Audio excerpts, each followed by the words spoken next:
बच्चों देखो पढ़ाई करते हैं तो उनका एम ऑब्जेक्टिव क्या होता है, एक अच्छा सा कैरियर पकड़ना। कोई डॉक्टर बनता है, इंजीनियर बनना चाहता है, कोई लॉयर बनना चाहता है, कोई रिसर्च करके साइंटिस्ट बनना चाहता है।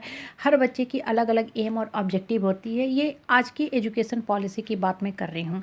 लेकिन कुछ समय पहले की बात याद करो, कुछ शताब्दी पहले की बात याद करो, क्या कोई सोच के आता था धरती पे कि हमको साइंटिस्ट बनना है, हमको फिलोसफर बनना है। आप किसी भी साइंटिस्ट को उठा लो, जिसको आज हम साइंटिस्ट कहते हैं बेसिकली, गैलीलियो हो, आर्किमिडीज हो, मेंडल हो, डार्विन हो, बर्नौली हो, चार्ल्स हो, सुकरात हो, अरस्तू हो, ये कहीं न कहीं किसी न किसी चीज़ की इन लोगों ने इन्वेंशन की थी।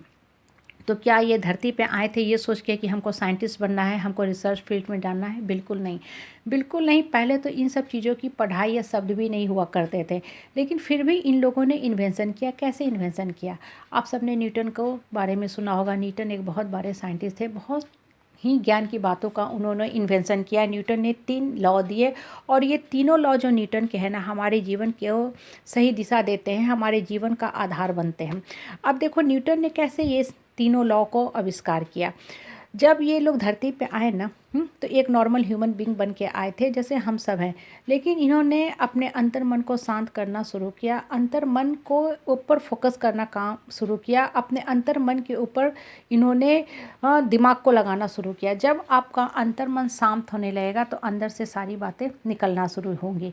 आप देखो न्यूटन ने प्रथम लॉ दिया, फर्स्ट लॉ ऑफ मोशन। उसमें कितनी अच्छी बात बताया कि अगर कोई वस्तु जो है स्थिर है तो वो स्थिर ही रहेगी जब तक आप कोई एक्सटर्नल फोर्स लगा के उस वस्तु को रोक नहीं देते हो। और अगर कोई वस्तु चल रही है, मोशन में है, तो वो मोशन में ही रहेगी जब तक कोई आप बाहरी फोर्स लगा के, एक्सटर्नल फोर्स लगा के उस वस्तु को नहीं रोकते हो। अब देखो ये 2 लाइन की जो बातें हैं कितनी बड़ी हमें शिक्षा देती हैं। ये हमें बताता है कि जीवन में होता क्या है कि कुछ लोग बहुत ही लेजी होते हैं, स्लो होते हैं, वो कुछ भी काम नहीं करना चाहते हैं, उनमें इनर्शिया की कमी होती है। बिल्कुल वो मोलस्का, जिसे हम हिंदी में घोंघा कहते हैं, घोंघा की तरह होते हैं। घोंघा जो एक ऐसा प्राणी है, सबसे सुस्त संसार का प्राणी है, जो 5 मिनट में सिर्फ कुछ सेंटीमीटर ही चलता है। तो ऐसे लोग जो सुस्त हैं, कुछ भी काम नहीं करना चाहते हैं, इनके ऊपर भी भगवान एक्सटर्नल फोर्स लगाता है, कुछ परिस्थिति परेशानी में डाल देता है कि अब तुम रजाई कंबल फेंको, कर्म पथ पे दौड़ो, क्योंकि धरती पे आए हो तब तो तुमको काम करना ही करना है। इंसान जब बॉडी लेता है, उसमें आत्मा प्रवेश करती है, तो आपको एक्टिवेट करना ही करना है, आपको कर्म पथ पे दौड़ना ही है, तो आप कर्म पथ पे दौड़ो। इसलिए कुछ परिस्थिति और परेशानी डाल देता है कि अब काम नहीं करोगे तो जीवन कैसे चलेगा।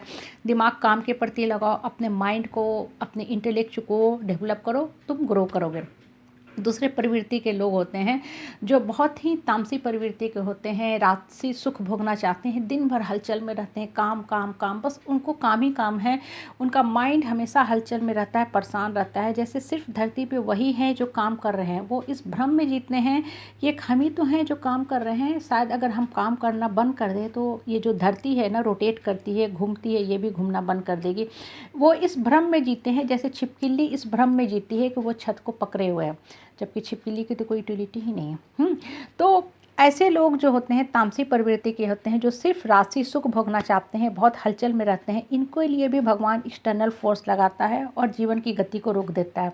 कैसे रोक देता है? इन्हें कोई बड़ी बीमारी दे देगा, कहीं कुछ ऐसे एक्सीडेंट हो जाएगा, कोई दुर्घटना हो जाएगी, हाथ टूट जाएंगे, पैर टूट जाएंगे, कहीं सर में चोट लग गया कि अब इनको बेड पे जाना ही जाना है। अब देखो इन्हें क्यों भगवान बिस्तर पे डालता है? आत्मचिंतन के लिए, मंथन के लिए, कि आप जीवन के प्रति चिंतित मत रहो, चिंतन करो, मतलब लाइफ के बारे में सोचो।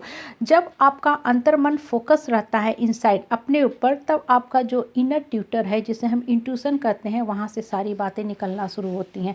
आप देखो ये जितने साइंटिस्ट हैं, इन लोगों ने कहाँ से डिस्कवर किया? फर्स्ट टाइम इन लोगों ने वो चीज़ को इन्वेंट किया, डिस्कवर किया, थी तो धरती पे ही। आज भी धरती पे बहुत सी चीज़ें हैं, टाइम टू टाइम वो चीज़ें आती हैं ना। कहाँ से आती है? जो इंसान फोकस लगाता है अपने अंतर्मन पे, वहाँ से चीज़ें निकलना शुरू होती है। और ये जितने भी वैज्ञानिक हुए, जिसे आज हम साइंटिस्ट कहते हैं, बहुत बड़े फिलोसफर कहते हैं, स्पिरिचुअल गुरु कहते हैं, इन सब का एक चीज़ पे अदम्य विश्वास था, वो था ऊपर वाले पे विश्वास, गॉड पे विश्वास, भगवान पे विश्वास, कि धरती पे कहीं न कहीं एक ऐसी शक्ति है इस ब्रह्मांड को जो चला रही है, जिसको हम ऊपर वाला का शक्ति कहते हैं, भगवान का शक्ति कहते हैं। इसलिए देखो जीवन में कोई भी परिस्थिति आती है, परेशानी आती है, आप अपने अंतर्मन को एकदम शांत रखो और सिर्फ ऊपर वाला पे विश्वास करो, ना कि दूसरे की बातों पे। जितना ज़्यादा विश्वास होगा आप